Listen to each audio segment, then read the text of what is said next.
the sagebrush area in the Methow. I've come to love this landscape more than this Massachusetts ocean girl ever thought she could have fallen in love with the landscape. And I think the key narrator or co-narrator to this story is my little mare, Pistol. She is an Arabian that a woman gave to me when I moved to the Valley 3 years ago, which is sort of like getting a free puppy. I guess there are a lot of these kinds of things that happen in the Methow where you just show up and, you know, the saying goes, as I've heard it, is the Methow manifests. If you just kind of put it into the ether, I want to get back into horses. I grew up riding and hadn't done it for years when I was sort of climbing the NPR career ladder. And when I came out here, that was the first thing I did, was get on the bulletin board and say, I'm looking to be around horses. How do I do that? And Pistol came into my life through an amazing woman named Christina Klein, who also lives here in the Valley.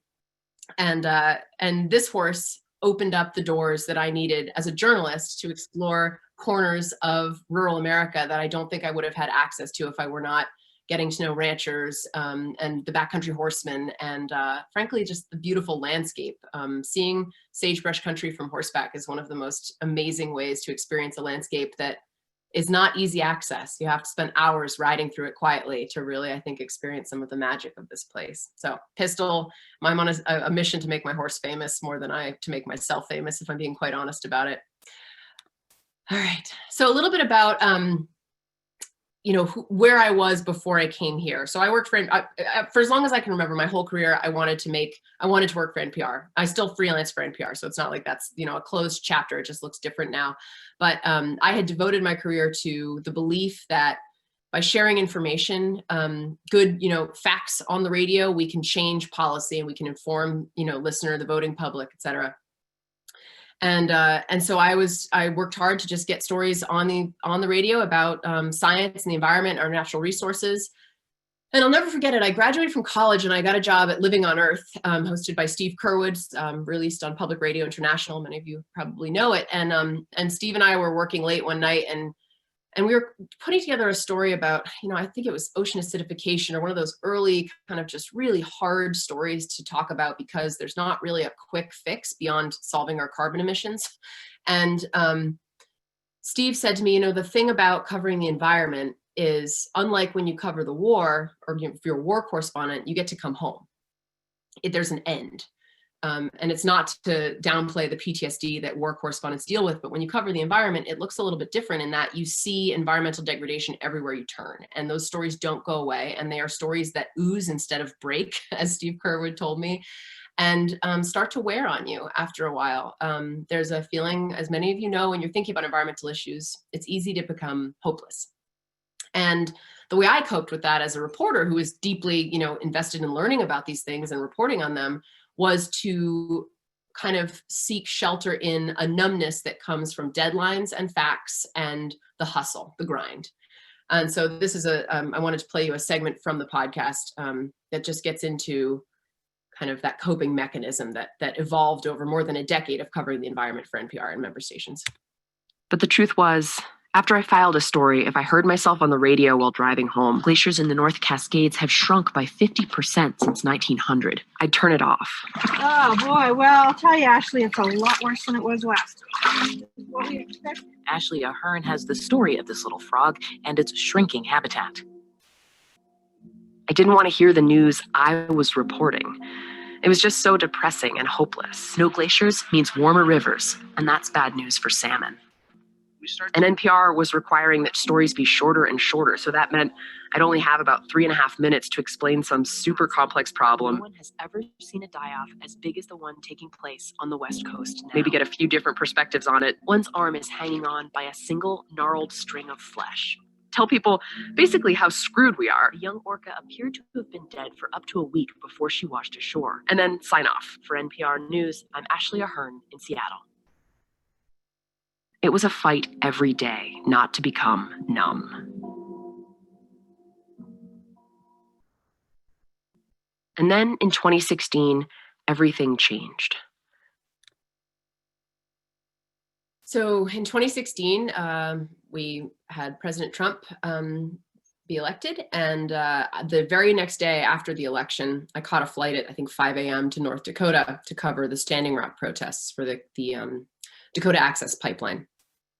And I was there, you know, as a journalist watching a real powerful social movement happening. And I was there with, these are some photos I took. And this man, Ace Baker, is a member of the Lakota Sioux. And he's married to a woman who's in the Swinomish tribe in Western Washington. And so I got connected with Ace through my reporting for KUOW in the Seattle area.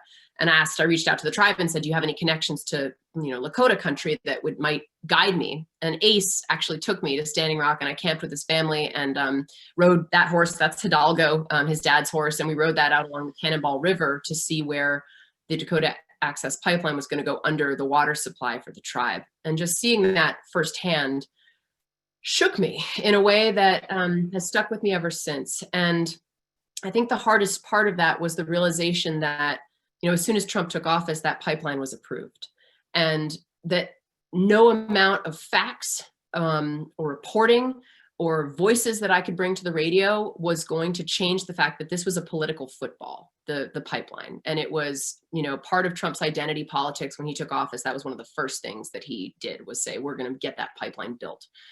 And it shook my very confidence or faith in journalism and how journalism works and how it works in our society. But there was another realization that came from that period for me, which is that I didn't know the people who had elected that president.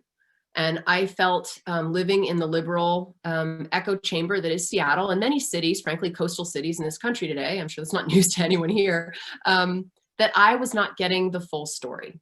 And as a journalist covering natural resources and the environment, the voices in the communities that live closest to those natural resources are often the ones that are dropped in as quick sound bites in a drive-by recording by journalists from cities who come out to rural communities to do journalism. It's called parachute journalism, and I hate it, frankly, and I don't really want to do it ever again if I can avoid it. Sometimes you can't in this line of work, but part of moving to the Methow was about finding ways to be exposed to a more diverse set of perspectives on American policy and politics and identity, frankly. And what I love about this valley is that is possible here. That is not possible in so many parts of this country, but I have found it to be true here still, depending on how you go about doing it. And again, Pistol was my mare was a really important part of that in terms of joining the Backcountry Horsemen, and then later starting to volunteer with local ranchers moving cows for free, and largely probably screwing it up, but they've been very patient with me over the course of the past 3 years as I ride my Greenbroke hot mare around trying to move cows. It leads to a lot of really wonderful conversations, though, and I think that I wouldn't have been able to make the Grouse podcast if I hadn't moved to a place where the urban-rural divide that I felt so vividly in the city started to soften a little bit. And that, I think, is the beauty of a place like the Methow Valley and part of what has made it so special to me. And so what I've tried to do with this series is weave together my personal experience living in rural America with the sage grouse and the plight that it is in. We'll get to more about the bird, of course, here in a minute. I just want to start with this, but wildfire is one of the biggest threats to sage grouse across its range. Hundreds of thousands of acres of sage grouse habitat have burned, especially in the Great Basin area, Nevada, places like that. And wildfire is no stranger to people here in the valley, and it didn't take long for me to experience that firsthand. This is our little place. We live up the Rendezvous Road on Peak Creek Road. And this was the summer of 2018 when we had the awful smoke from mostly the BC fires and California fires. And that's my husband on the right there clearing sagebrush as my useless Labradoodle supervises from the middle of the property. But living in wildfire country, I think, changed the way I report on wildfire. And I think it's, again, that parachute journalism, when journalists come into a community that is racked by wildfire, I think it's very easy to stick to some pretty cliche tropes or norms of coverage that are very different for me now, and definitely affected the way I covered the wildfire episode in the Sage Grouse podcast. This is the Rendezvous fire last summer, not this past summer, the summer before, of course, that burned to within a quarter mile of our house and scared the bejesus out of me, frankly. And, I probably reacted more violently than a lot of my neighbors who had seen fire before and were kind of like, drinking beer in their driveway and watching the firemen work. And my husband and I are running around, like packing all of our stuff and getting ready to run out the door.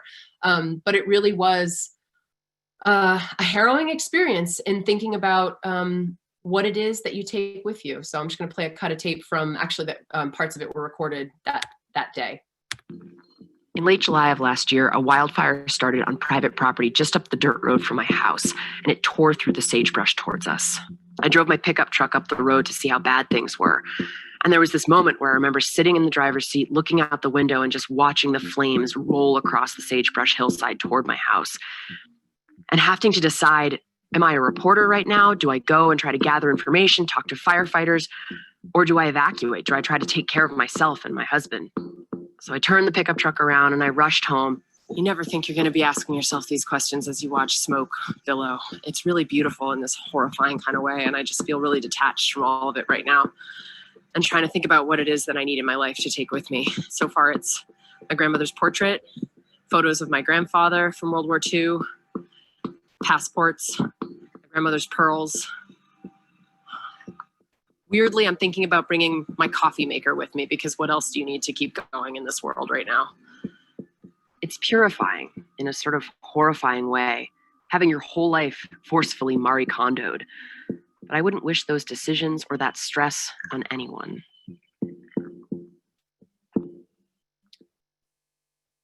I think what living through wildfire myself, I think there are some lessons to be drawn from just that personal moment of packing up my stuff and thinking about what do you take with us? What do you take with you in a moment like that? And what do we choose to fight for and keep in a time where more catastrophic wildfires are burning across the West every year? And the questions that it raises around, that these fires raise around conservation and, invasive species, and how do we fight cheatgrass, which is, a main fire driver across much of sage-grouse habitat. And so I wanted to devote a full episode. The way I structured the podcast across the 8 episodes was to devote an episode to kind of each threat to sage-grouse. So one episode's about oil and gas, one's about wildfire. I do an episode about ranching and looking at kind of the potential for overgrazing to be a threat to sage-grouse. And I traveled to Nevada and met with folks there who told me about the Martin Fire, which was the largest in Nevada state history at that point. And this guy, Caleb McAdoo, works for the Nevada Department of Wildlife. And I'll never forget, we were just sitting in the truck driving along through this just wasteland. And he was describing growing up in sagebrush country and, going hunting with his dad and fishing and knowing all those nooks and crannies that kind of get hidden away in this seemingly very straightforward, flat landscape.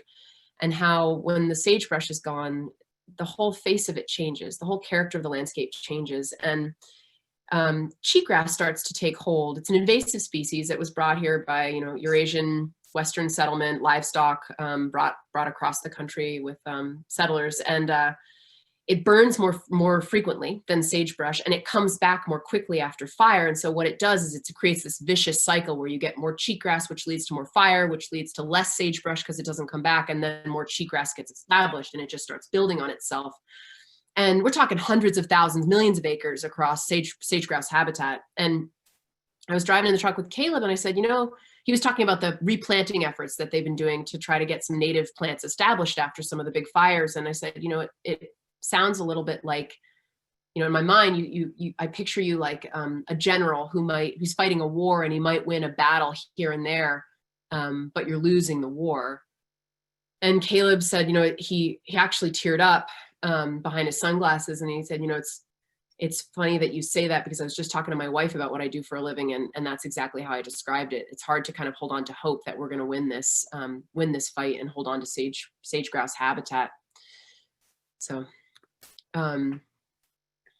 Another episode, and actually, if you listen to episode 3, I do go back to the burn area to look at with Susan Pritchard, who's one of our local experts on wildfire. She's a brilliant scientist from the University of Washington who lives here in the Valley and studies wildfire.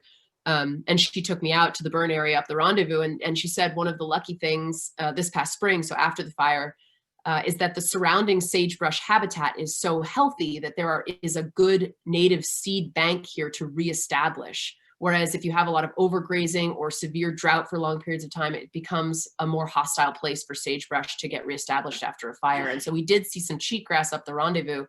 It's in the Valley. We know it is. I'm not the first to report that, of course, but she was heartened by the fact that it didn't seem to have really taken a strong hold yet. I did another episode in the series about ranching, and I think that was a big learning opportunity for me. Getting to know ranchers in this valley has been one of the most wonderful experiences that I've had, both on the personal and the professional level.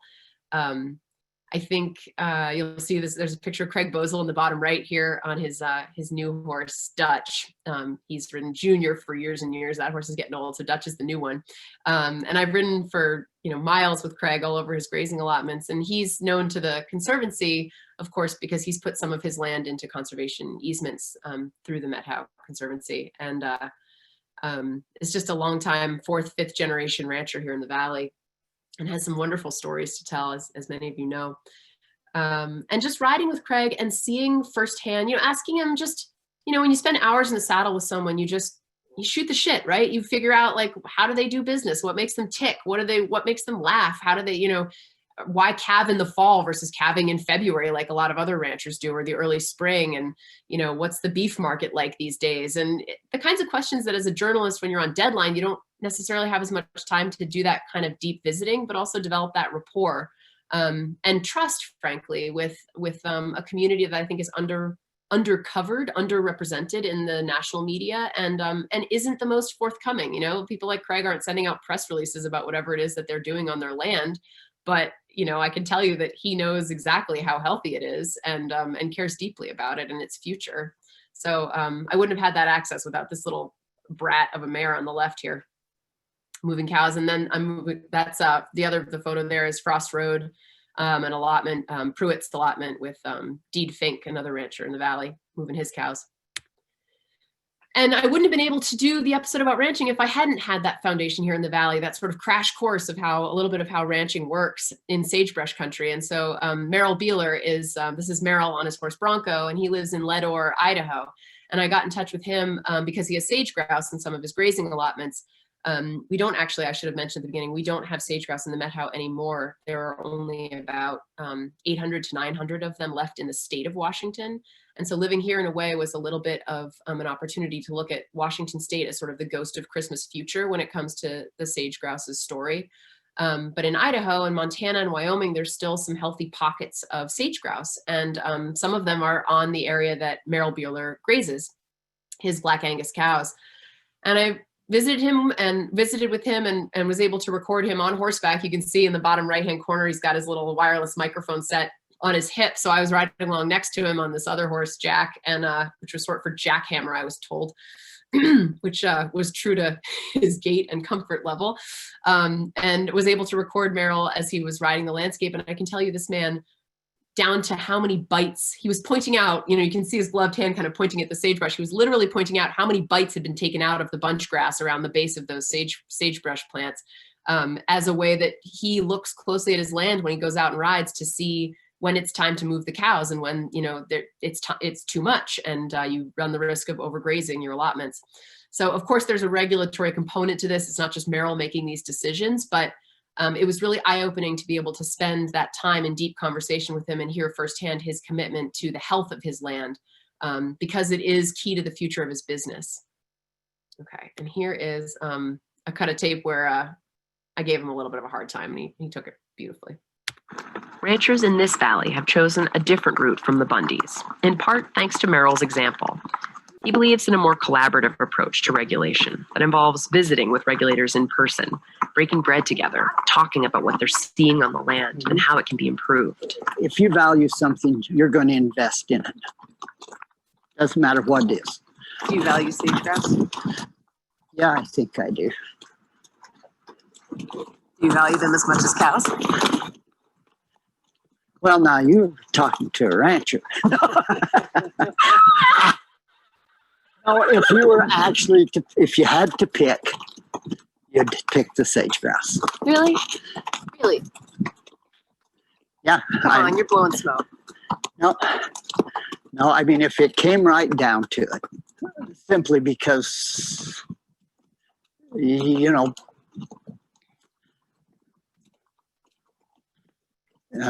make the journey one time. And you don't want to do something that ruins it for generations to come.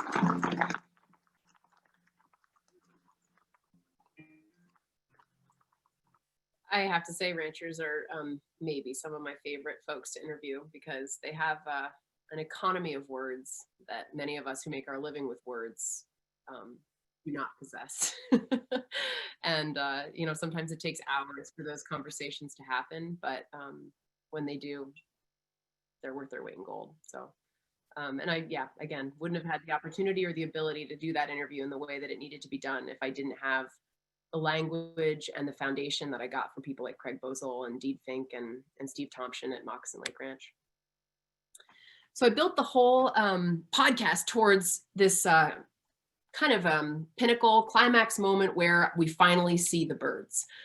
Because as I said, I start kind of building it in Washington State where there are very few birds left, sage-grouse left, and ended up in the red desert of Wyoming in a blind in the early spring to see sage-grouse on the Lek. And the Lek is the mating area where they gather every year, these birds. I mean, I don't know, for Washington folks, it's sort of like the stories that we used to hear about the Elwha Dam before they removed it. For years and years, the salmon would go back and bang their heads against that dam, trying to go upstream where they'd gone for, millennia before the dam was built. And I was reminded of that. I covered the Elwha Dam removal, and now going to these places in the sagebrush desert where these birds have come to the same exact spot in the sagebrush for thousands of years is a powerful, powerful experience. And the same birds will go, to the same leks again and again their whole lives, and then their children, their offspring will populate those leks, and they fight for dominance. The males do these ornate displays where they pluff up these air sacs on their chests, and they run their wings up and down the side to make this swishing noise that is like nothing I've ever heard in my life. And I didn't want to just hit people over the head with that at the beginning of the show. I wanted them to sort of approach the bird as I did throughout the year of reporting on this before I finally get to this moment in the red desert and see them up close. And I guess I'll play you this video. It's just a, crappy iPhone video because, again, I'm not a visual person. And I'll play it by way of a teaser for really the fact that this was meant to be an oral experience. And if you listen to the podcast, I think it comes through much better.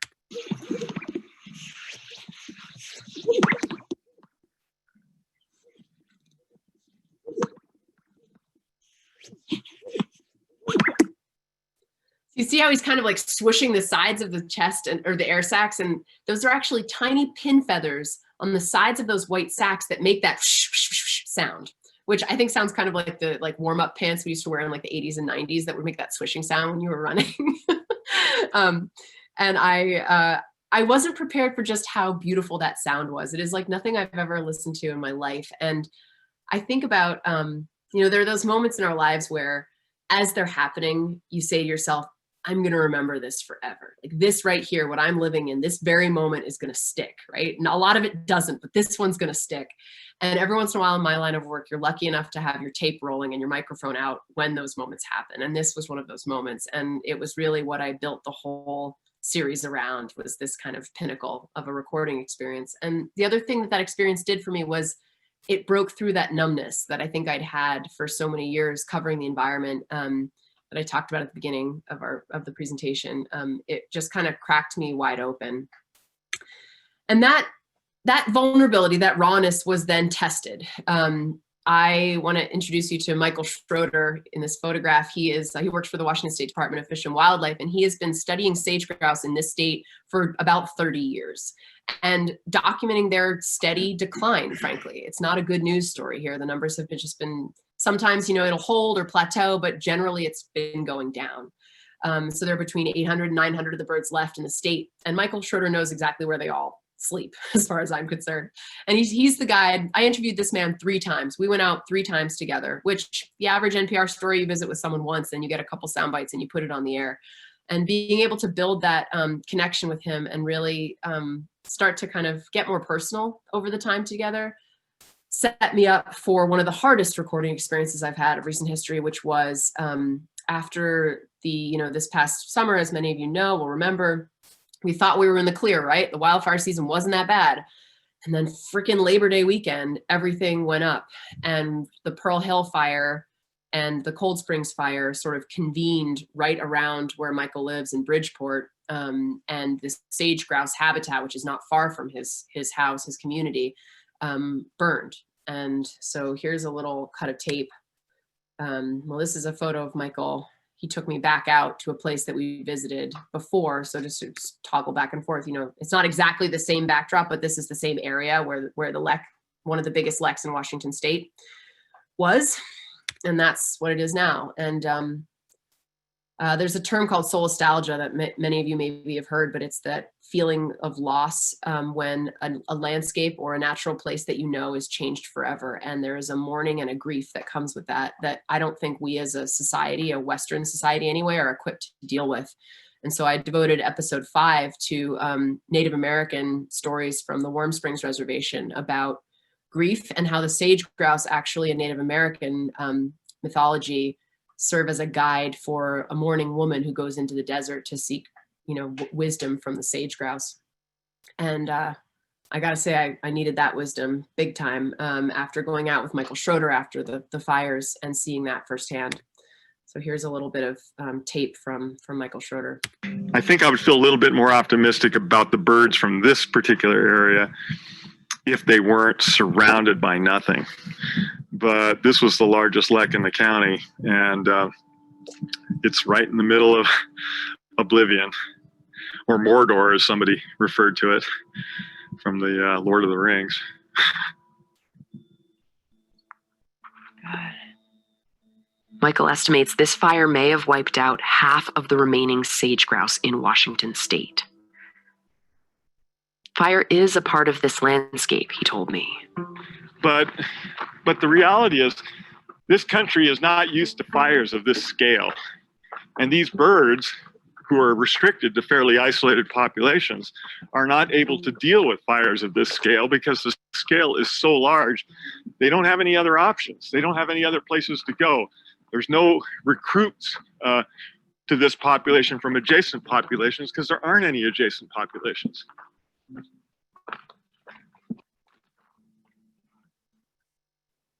Michael Schroeder and I stood on that hill for a long time and just looked out over that scorched earth. And he'd made jokes about retiring several times when I'd visited with him.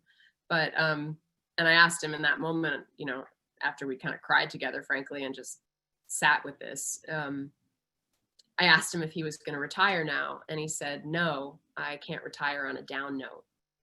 I can't go out on a down note. And I get asked a lot when I give talks where I find hope these days. And it's in people like Michael. It's in people who devote themselves to the courageous act of just continuing to do the work, even if you don't know that you're going to solve the problem or save the sage grouse in this instance, or stop climate change, or whatever the giant environmental challenge might be, to know that you're not going to give up and you're just going to keep doing your very best with what you have. So I think Michael Schroeder is a national treasure, frankly, and deserves all kinds of awards, because I couldn't have made this series without being able to visit with him deeply over a long period of time and hear his perspective on that.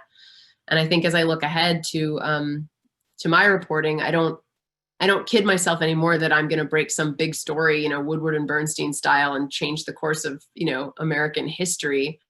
But I do think that there is an importance in sharing these stories, in helping us connect with one another so that we can do the very best that we can in the places where we find ourselves, where there's still an opportunity to conserve farmland, to keep it from being developed, or to create habitat or protect habitat that, keeps native plants around and prevents cheatgrass from being established. And maybe we won't have sage grouse again in the Methow Valley, but I can tell you that being here has been a healing and wonderful experience for me, and has really inspired me looking at the work of people in this area, whether it's Michael Schroeder or the ranchers that I've met here, or the people working at Methow Conservancy and elsewhere to protect this beautiful place where we find ourselves. So next up is, I'd love to hear some questions from you all. And Happy to talk a little bit about, where I'm off to next and other projects in the pipeline, but take it wherever you like, Daniel. Yeah, and I'd encourage everybody in the audience to please start using the chat box to ask some questions. But I have a question for you, Ashley, to get things started. Grouse does a great job of connecting people from all points of contact with sage grouse, but a lot of people must be pretty skeptical of you and your intentions before you do an interview with them. How do you gain people's trust enough to let you interview them? That's a good question. And it is always, a lot of it is word of mouth. People introducing me and saying, I've worked with her, or you can trust her, or, she's not a great cow pusher, but she shows up on time and works hard. It is a lot of word of mouth, but it's also, I think I'm sincerely there to listen. And I think, I try not to take myself too seriously. And that kind of comes through in the tape where you can hear me sort of messing with Meryl Beeler and just sort of playing with people and trying to draw them out of their comfort zone. And I think with Michael Schroeder, if you listen to that final episode, it takes time to build up that trust. A lot of journalists get really good at finessing that really quickly and building a quick rapport. And that comes with more of maybe a slick presentation and a cut to the chase real quick and a super friendly, firm handshake or whatever it is that, we do to ingratiate ourselves to other people. But as I spend more time in rural America, I realize that doesn't really fly out here. And it's about showing up and doing the hard work, being known in the community, having a reputation, and then having people that can vouch for you, I guess, to get you access, frankly, to talk to other people. One of the stories I'd really like to do in the coming year is I'd like to document how a rancher recovers from something like the Cold Springs fire. And, through one of the ranchers I work with here in the Valley, like he's going to connect me with a rancher over in Okanagan because they played high school basketball together. And I hope that will allow me to go and visit in a really hard time for a rancher where he frankly doesn't want the media around. He doesn't want to talk to journalists. But if I didn't live in this community, I wouldn't be able to even make that inroad or start to kind of presume to record those really personal stories. So it's always a dance, and it comes with deep respect and gratitude, frankly, that people want to talk to me. I don't take that lightly. Yeah, great. So you kind of touched on the biggest lek in Washington state kind of being burned. Do you know kind of what the status of other leks in the state are? Are there any that have kind of survived this big fire? Are there any strongholds left here? It's interesting. When I was talking to Michael Schroeder, this past winter was pretty mild. And there was actually some good news in that because there was less snow cover, they were able to get out and do more surveys. And they found 3 new leks that they hadn't previously documented because they were able to just make more transects, frankly, across sage grouse country, or what's left of it here in Washington. But when Michael talked about it, he didn't present it as, oh, we're saved, they're coming back. He said, this is still a population that's sort of on life support, to be honest. And they're not gaining habitat. So we might better document where they are, but their habitat, their range is not expanding in the state, and it's not getting healthier, especially after recent wildfires. So are there strongholds? Certainly, but they're more to be found in places like Wyoming and Montana at this point than here in Washington state. And some reintroduction, folks may be wondering about reintroduction. There have been attempts to reintroduce sage grouse. And as I mentioned, these are birds that are so habituated to their own leks. And these, the males that you see displaying, they come back to that same lek every year to fight for 10 square feet of real estate on that dance floor to become the most dominant, the alpha, to mate with the most females. You don't relocate easily when that's your MO, right? So, transporting them and relocating them has been unsuccessful from what I've heard, but that's not to say it's not happening somewhere successfully, and I just haven't heard about it. Totally. Somebody asks, did some of the birds have radios on them? If you know that, and if so, do we know their fate or location? Oh, I see. Michael used to do radio tagging, I know, and I don't believe that is currently happening, but don't quote me on that. there were none that he was able to tell me their fate in the recent visit after the Pearl Hill fire. So I can't speak more broadly to whether or not DFW or others are radio, tagging these or GPS tracking them. But I did, if you listen to episode 4, when I go to Idaho, I start that episode with some scientists actually in Idaho who are trapping and tagging great sage grouse to try to track their movements and more specifically study how they interact with cows on the landscape. Very cool. Very cool. Like traipsing through sage grouse in the middle of the night because they have to do it after dark, and they spotlight tag these birds and they play heavy metal music as sort of white noise so the birds don't necessarily hear the crunching of their footsteps. This is one of those scenes that is made, the radio gods shine down upon me for that scene, and you have to listen to episode 4 to get its full beauty. Somebody asked if you could actually end your screen share so that Thanks. you can talk a little better. Yeah, let me see that, and hang on. It says new screen. Oh, stop share. There we go. Thanks. Sorry about that. And one more question on kind of the fire side of things. Do you know if sage grouse can like flee from a wildfire at all? Ooh, one of the saddest things that I heard in recording this podcast was firefighters in Nevada sometimes call sage grouse streamers, because when they're fighting fires in sagebrush country, the birds will catch fire and try to escape the flames by flying. I mean, they're not great flyers. They don't have a big range. And they, as anybody who's seen grouse, they fly, right? Like they startle and they fly low to the ground and they try to just get back to ground as soon as they can. And so when they catch fire, what they do is they spread the fire. So they call them streamers because they will try to escape the flames and then end up lighting more sagebrush on fire. So no, the escape opportunities for grouse, Darwin did not shine lightly on them, unfortunately. Yeah. Another question. Have you run across any information on sage grouse who might be along the Palouse to Cascades State Park Trail near Yakima? Well, I know the Yakima, is it the Yakima training range? There's a range down there where they were trying to reintroduce grouse, and I don't believe it was successful. I had actually really tried hard to get in touch with the Yakima tribe to feature their reintroduction program.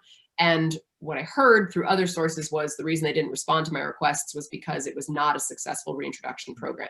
So I can't speak specifically to that trail, but I know that the Yakima tried to reintroduce sage grouse, and it doesn't sound like it worked out. Interesting. Yeah.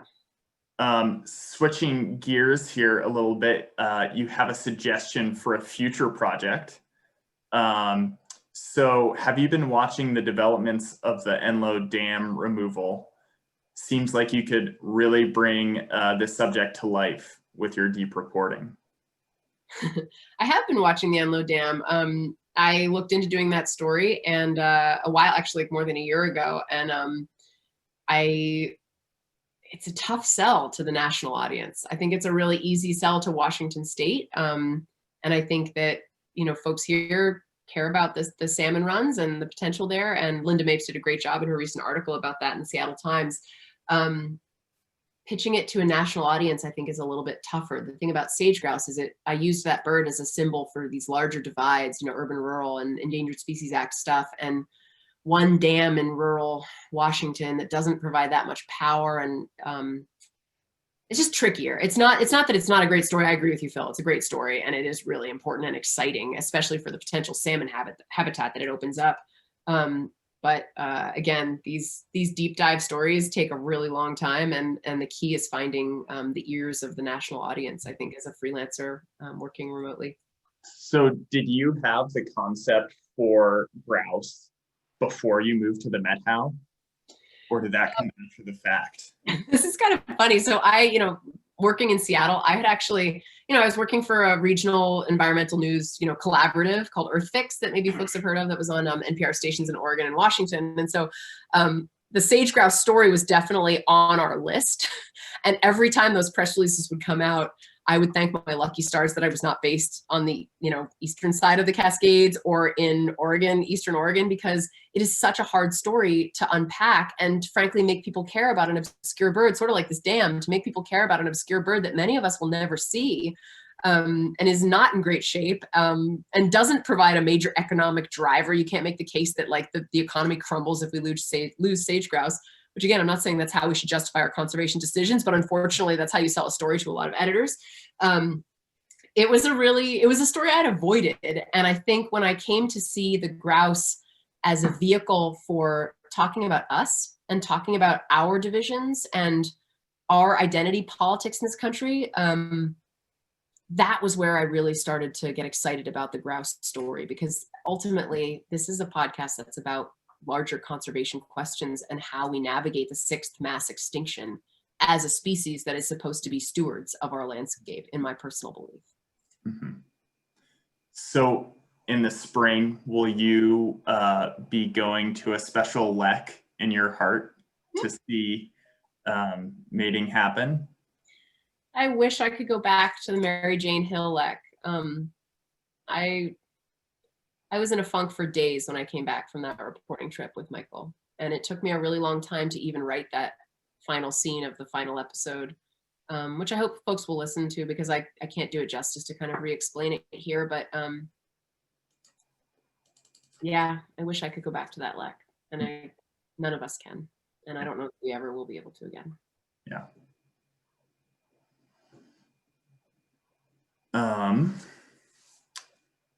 If anybody else out there has any more questions, now's the time to put them in the chat box. Chris Furr's question that is. Oh, okay. I didn't. He said, your project reminds me of a great organization in New Mexico called Quivira Coalition, which is so funny that you mentioned that, Chris, because everyone should check out Quivira. They seem really cool and very aligned with what the Methow Conservancy has been doing, working with ranchers here. I've been following them pretty closely as well, because my next project, I really want to delve deeper into women in ranching. And Johnny knows about this because she saw me posting about it on Instagram. But there's some new research actually that's happening, looking at adoption of holistic and sustainable land management practices among women-owned ranches, and that women seem to be, I'm generalizing here, but more open to adopting these more sustainable practices, or at least different new practices than maybe previous generations of ranchers might have been. And so what I'd really love to do next is visit with women ranchers around the West and talk about how they're managing their land, and also use that as a way to get into larger themes of rural feminism and the patriarchy and land ownership and sustainable land management. So that's what I'm working on next, and looking for funders, and going to hopefully be distributing that with Boise State Public Radio as well across the West, just as grouse was. So we'll see if the model holds and can be replicated. Great segue. One of the questions now is, sounds like you need funding for your proposed stories. Who or what organizations provided the funding for this story? Yeah, happy to be totally transparent about that. There was a part of it was from grants, the Institutes for Journalism. And I say all this at the end of the podcast. So if you listen in the credits, I say where the funding came from. The Institutes for Journalism and Natural Resources is a nonprofit organization that does fellowships and trainings for journalists that cover natural resources. And so I got a grant from them, and I got a grant from the Society of Environmental Journalists to cover some of the reporting costs. And then a philanthropist, a foundation called the Willow Grove Foundation in Canada, actually knew my reporting and knew kind of the stories that I wanted to tell, and my commitment to finding that middle road and exploring that divide, the urban-rural divide. And they decided they wanted to make that series possible. And as a result, they get the thank you at the end of the episode. So. And then I should, BirdNote, of course, was the distributor as well. And so they licensed the content to distribute on their channels. And so that's another revenue source for me, is I can make the show with some support, and then I can distribute it. Again, that doesn't pay the bills, but the distribution is part of that model as well. And that comes with a fee as well. So piecing it together. Are there any ways of listening to your podcast that actually give you some income, like does Spotify or anything, does that change the economics of it at all?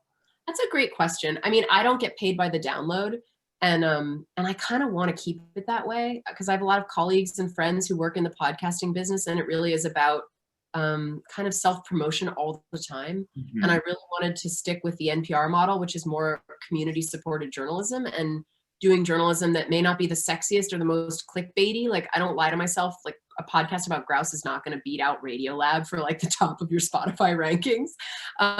But it's a story that I really wanted to tell, and I think needed to exist in the world. And so applying the nonprofit model to that kind of journalism, I hope, is one that I can replicate with future projects, because it does mean that what it does is it frees me up as a producer to not live and die by the clicks or the downloads. I'm not getting paid by that. I'm getting paid by, through foundations and through, licensing fees, basically.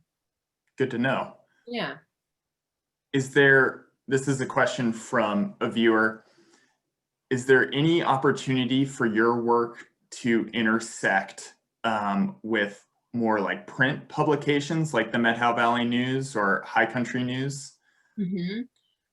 So one of the best things about moving here was Don Nelson found out that I lived here, and I got this email that was like, would you write for the paper too? And so for the first couple years, I was writing for the paper as well, just kind of quick hit stories. And I would do double duty with a lot of the other reporting I was doing for national outlets. I would do, like I came back from Australia and did a story about ranchers and wildfire there. And that also appeared in the Methow Valley News. And so it was a great opportunity to kind of cross-pollinate. And that's, I think, one of the things that our local paper, like, we are so lucky in this valley to have that paper. It is excellent. And Don is doing, as far as I'm concerned, God's work, keeping that thing afloat and making the good content that we get every week in that paper. So I'm not getting paid by him anymore. Nobody's making me say this, like, buy that paper, support that paper. He is a saint. And I mean, in the future, I'd love to work for them. And I think it becomes, as I've said, I am an audio person. Like, I think it is no accident that human beings have been sharing information through storytelling for as long as we've been creatures on the planet and had the ability to speak to one another around campfires in caves. So for me, radio is the most beautiful way to share information. And so my first love is always telling stories through sound. So writing for the paper was fun, but it was never I wasn't going to build my business model around it. And I certainly wasn't going to commit my craft to it, I guess. It's just different. I read a lot. I love, writing, but that's not my first language, I guess. What is the term that you used for yearning for lost landscapes? Can you please repeat that? Yes, it's called solastalgia, and I believe it's spelled SOLYS, or maybe it's ASTALGIA, solastalgia, like nostalgia, but for a place. Yeah. And this is maybe a good question to end the question section on. Have you come up with any ideas on how we might heal the rural or urban divide in this state and the country, frankly? Yeah, I am so glad. That's a really great question, Kathleen. Thanks for asking that. I struggle with that every day, and I shouldn't tell the story, but I will. Through the Backcountry Horsemen, I do a lot of trail work and spend a lot of time out in the woods and having conversations around the campfire about systemic racism with people who don't think that systemic racism is real is one of the hardest things I've ever done. And I think that more of us need to be trying to put ourselves into those situations where we are genuinely coming to listen and to try to not just preach. And I think that that is so true of liberals as well as conservatives. I am not pointing finger on either side when I say that. And it's been really eye-opening for me to realize how little I do understand the other side. But the other hard learning that has come after 3 years here in the Valley of those kinds of conversations and genuinely, sincerely loving those folks, like signing up for trail work whenever possible with them, will continue to work with them in the future, adore the people I'm meeting here who see the world very differently than I do. I no longer think that I'm going to change their minds.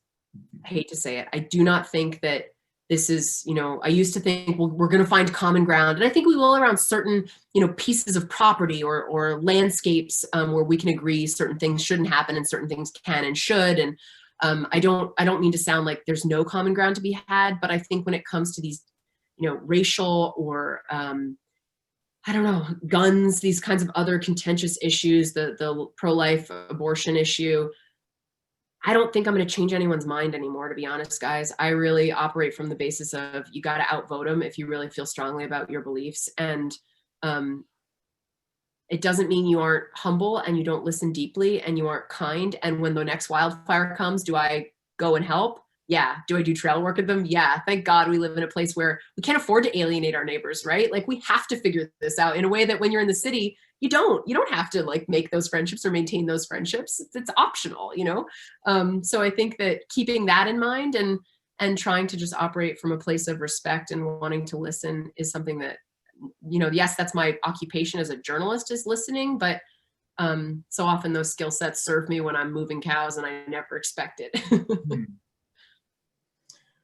Well, I think with that, we should all depart and go and have the courage to grow our bubbles. And before you sign off, I just want to advertise a couple upcoming events. I know Methow at Home has an armchair traveler event with Tori Stockard, and she'll be talking about her research with Antarctic penguins, which will be awesome. That'll be November 23rd at 7 p.m.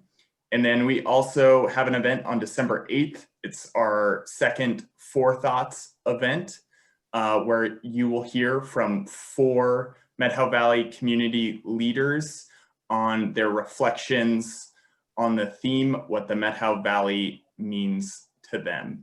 So thank you, everyone. Thank you so much, Ashley. Please go to birdnote.org and check out the Grouse podcast. I can't recommend it enough. Night, everybody.